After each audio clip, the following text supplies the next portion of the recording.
राष्ट्रगीत में भला कौन ये भारत भाग्य विधाता है। और फटा सुथन्ना पहने जिसके हर चरना गुण ये गाता है।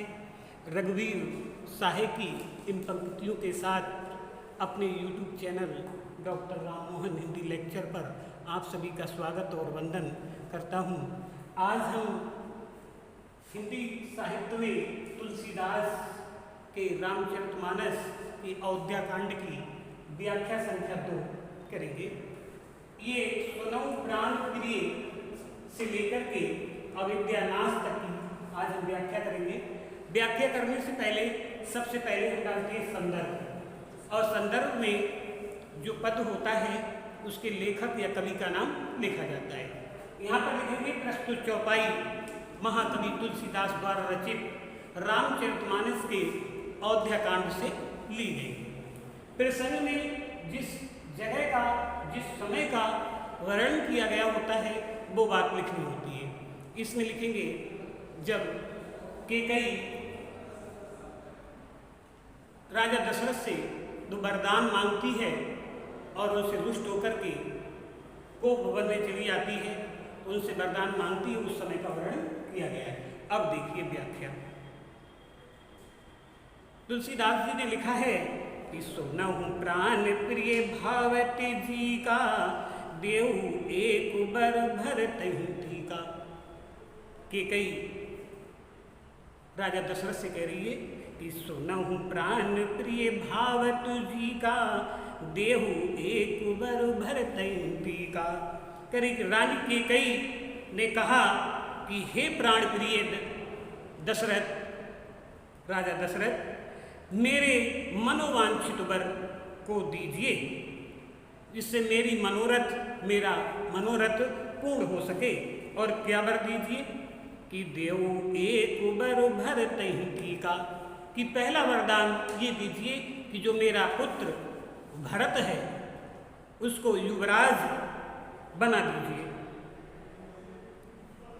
दूसरा वर वो मांगती है और कह रही है कि मांगहूँ दूसर बर कर जोरी और पूर्वनाथ मनोरथ मोरी। कि हे प्राणनाथ, मैं दूसरा वर आपसे कर जोड़ करके विनती करती हूँ और मांगती हूँ कि दूसर मांगहूँ दूसर बर कर जोरी। कर माने हाथ होता है, हाथों को जोड़ करके पूर्वनाथ मनोरथ मोरी, कि मैं दूसरा वर मांगती हूँ, आपसे कर जोड़ करके विनती करती हूँ प्राणनाथ, और मेरे मनोरथ को पूर्ण कीजिए। क्या? तापस बेसु विशेष उदासी और 14 बरस राम वनवासी। कि जो राम हैं उनके लिए 14 वर्ष का वनवास अर्थात अयोध्या के राज्य को छोड़ करके वनों में चले जाएं। और ऐसा वचन सुनकर के राजा दशरथ पर क्या प्रभाव पड़ता है देखिए। गयउ सहम गयउ सुन मृदु बचन भूप ही शोकु सस कर छुअत विकल झिमकु। रानी कैकेयी के ऐसे वचनों को सुनकर के, जो उन्होंने वरदान मांगे थे, रानी कैकेयी के ऐसे वचनों को सुनकर के राजा दशरथ एकदम घबरा जाते हैं। और ठीक उसी तरह से जिस प्रकार से कि ससी कर छुअत विकल झिमकु, जिस प्रकार से चंद्रमा, शशि माने होता है चंद्रमा, जिस तरह से चंद्रमा की किरणों को देख करके जो चकवा नाम का पक्षी होता है वो एकदम घबरा जाता है, क्योंकि शाम होते ही जो चकवा चकवी होते हैं वो एक दूसरे से दूर हो जाते हैं। तो इसलिए डर रहता है, उसे बना रहता है कि शाम हो गई, चंद्रमा निकल आया और हम एक दूसरे से अब बिछड़ जाएंगे। उसी तरह से जो कैकेयी राजा दशरथ से वरदान मांगती है, तो उससे उन वचनों को सुनकर के, उस वरदान को सुनकर के राजा दशरथ एकदम सहम जाते हैं। गयउ सहम नहीं कछु कहे आवा जन सचान बन झपटे लावा। देखिए तुलसीदास जी ने कहा है कि गयउ सहम नहीं कछु कहे आवा। राजा दशरथ ऐसे वचनों को सुनकर के एकदम सहम जाते हैं, एकदम घबरा जाते हैं और मुंह से उनके कोई भी उत्तर नहीं निकलता। जनो सचान बन झपटे बुलावा।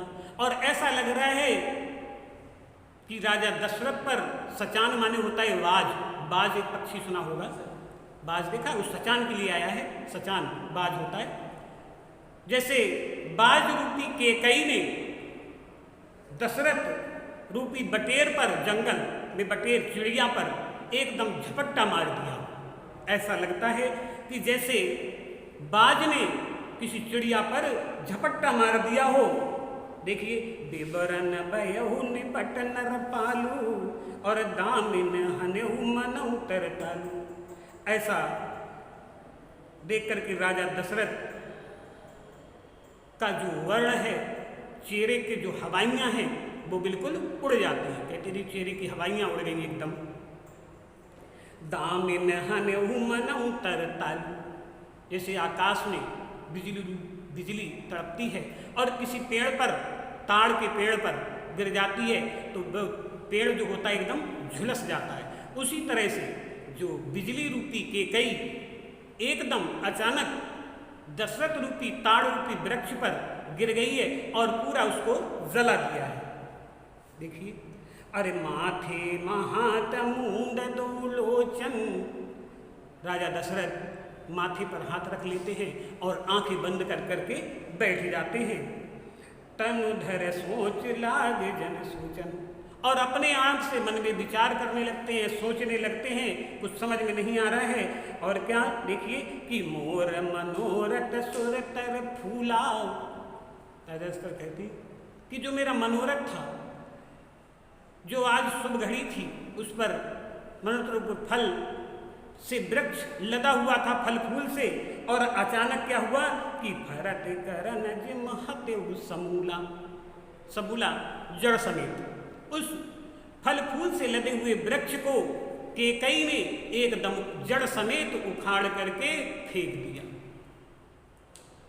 आगे कह रही है क्या, अवध उजार कीन केकई और दीन अचल विपत केनी। तुलसीदास जी कह रहे हैं कि अवध उजार कीन केकई, कि आज केकई ने पूरी अयोध्या को उजाड़ दिया है, पूरे अवध को उजाड़ दिया है, और दीन से अचल विपत केनी, और आज अयोध्या में विपत्ति की नींव उन्होंने रख दी है। आगे दोहा में कहते हैं कि कबने अवसर का भयो और गयऊ नारु विश्वास, जोग सिद्ध फल समय जिम जीत अविद्यानाश। राजा दशरथ कहते हैं कि आज ऐसी विपत्ति आ गई और कबने अवसर का भयो और गयऊ नार विश्वास, मैंने केकई पर विश्वास करके बहुत बड़ी भूल करी। जो नारी केकई है उस पर, स्त्री केकई पर, नारी केकई पर मैंने विश्वास करके बहुत बड़ी भूल की है कि जोग सिद्ध फल समय जीतो अविद्यानाश। जिस तरह से योगी होता है और सिद्धि प्राप्त करके फल प्राप्त करता है तो उसकी सारी अविद्या का नाश हो जाता है, उसी तरह से मैंने केकई पर विश्वास करके बहुत बड़ी भूल की थी। ये थी तुलसीदास की रामचरितमानस की अयोध्या कांड की, जो आपके कोर्स में लगा हुआ है, उसकी व्याख्या संख्या 2। अब आप इसमें लिखेंगे विशेष, और विशेष में पहले डालेंगे भाषा, और भाषा कैसी है, अवधि।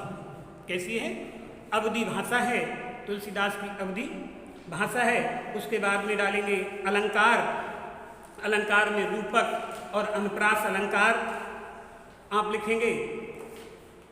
उत्प्रेक्षा, अनुप्रास, मानवीकरण, रूपक, ये अलंकार आए हैं। इसमें छंद, चौपाई और दोहा छंद का प्रयोग हुआ है।